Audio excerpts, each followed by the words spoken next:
Howdy folks, Matt here with Shady Grove Ranch, Jefferson, Texas, putting up some temporary electric net fencing here for some cows.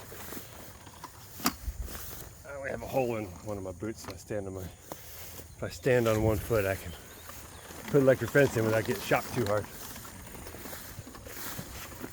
Only a couple thousand volts after all.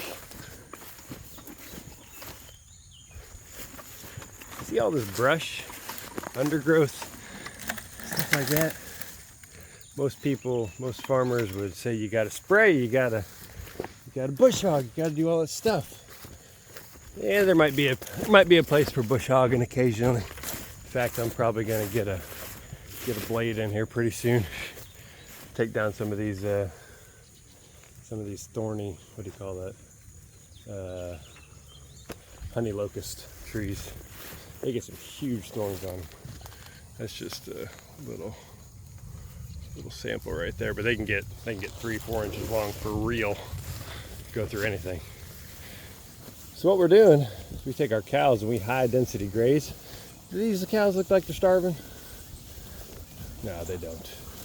Now they're not as fat and plushy as the animals that you feed all the corn and cow feed to, but these cows, as I've said before, they have a calculator in their brain. Whenever you let them into a paddock, which we do whenever I'm high density grazing, I give them about 3 paddocks a day, and they can run that paddock real quick, and they can figure out just exactly how much of the forage they're going to need to eat. And all of a sudden, what used to be called a weed is now called yummy. Look at that girl. She's not being real picky. She's eating grass, but she's also eating ragweed. See over there? And so you take what looks like a terrible weedy pasture like that and you graze it for 8 hours, and you get this. Look at this. They didn't eat all of it. They trampled a lot of it though. That's blackberry right there. They trampled real good. That's ragweed that they ate up. Look at that. That ragweed plant they completely obliterated. This is how you keep your pasture under control without going into debt. Now it does take some labor. Like I said, 3 moves a day whenever we're doing this kind of grazing.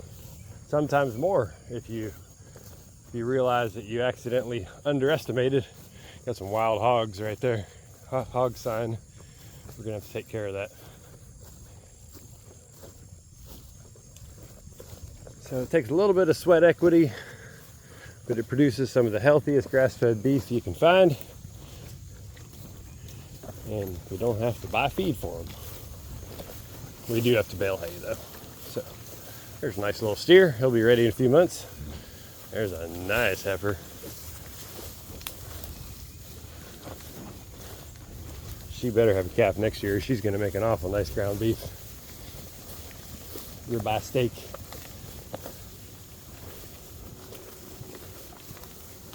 There's an old mama, got some ribs showing.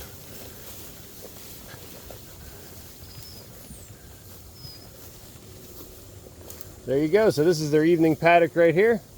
Little calves, they can hop underneath, go get some virgin yummies from the next paddock that hasn't been trampled or pooped on or anything. There you go. So we're going to graze them in here tomorrow morning. They're going to eat a lot of these leaves off of those honey locusts. They're going to take all this ragweed out, 90% of it. And I might come back later on with a blade and take care of some of those trees. Thanks for watching. This is Matt, Shady Grove Ranch, Jefferson, Texas. Work smarter, not more expensive. That's the newest slogan right there.